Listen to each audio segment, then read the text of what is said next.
সূর্য উদিত হলে অস্তমিত হবে, আধিপত্য থাকলে পতন হবে। ব্রাজিলিয়ানদের আধিপত্য চলছে রিয়াল মাদ্রিদে।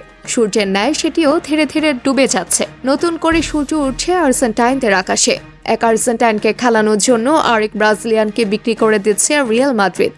এক রাজ্যে দুই রাজা থাকে না, তাই তো এক পজিশনেও দুই তারকা রাখবে না মাদ্রিদ, যার কারণে পুরনো সম্পর্ক ভুলে নতুন করে সম্পর্কে জড়াচ্ছে, আর সেটি ব্রাজিলের চিরপ্রতিদ্বন্দ্বী আর্জেন্টিনার সাথে।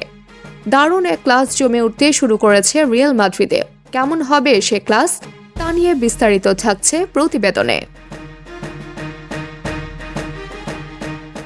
আর্জেন্টাইন মাস্তানতুয়ানো খেলেন অ্যাটাকিং মিডফিল্ড জোনে, চাইলে উইংয়েও খেলানো যায়। সেকেন্ড স্ট্রাইকার হিসেবেও নাকি দারুণ করতে পারবেন বলে বিশেষজ্ঞদের মত। রিয়াল মাদ্রিদ তাকে দলে নিয়েছে একাধিক পজিশনের কথা চিন্তা করে, কিন্তু মধুর সমস্যায় পড়তে হয়েছে মাস্তানতুয়ানোকে কিনে, কারণ ওই একই পজিশনে খেলেন রদ্রিগো। শুরুতেই বলেছি, এক পজিশনে দুজন খেলিয়ে ট্যালেন্ট ওয়েস্ট করবে না রিয়াল মাদ্রিদ। ট্যালেন্টের যথেষ্ট মূল্য তারা দেয়, তাই যে কোনো একজনকে খেলাতে হবে। পূর্ণ গেম টাইম নিশ্চিত করতে একজনকে মিড স্পেশালিস্ট খেলাবে। সেক্ষেত্রে কাকে রাখবে আর কাকে বিক্রি করবে, দূর থেকে দেখে উত্তরটা দেয়া মুশকিল। তবে আপাত দৃষ্টিতে মনে হচ্ছে মাস্তানতুয়ানোকে রেখে রদ্রিগোকে বিক্রি করে দিবে ক্লাবটি।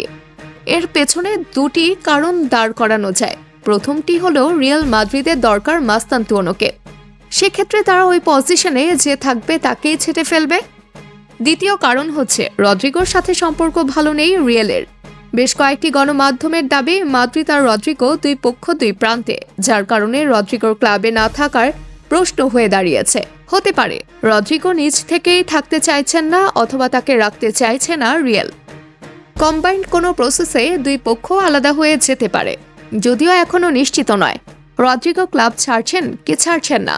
যদি না ছাড়েন তাহলে মাস্তানতুয়ানোর সাথে হেরফের করে খেলতে হবে। আর যদি এমন হয় যে ক্লাব ছেড়ে দিচ্ছেন রদ্রিগো, তাহলে কপাল খুলে যেতে পারে আর্জেন্টাইন মাস্তানতুয়ানোর জন্য।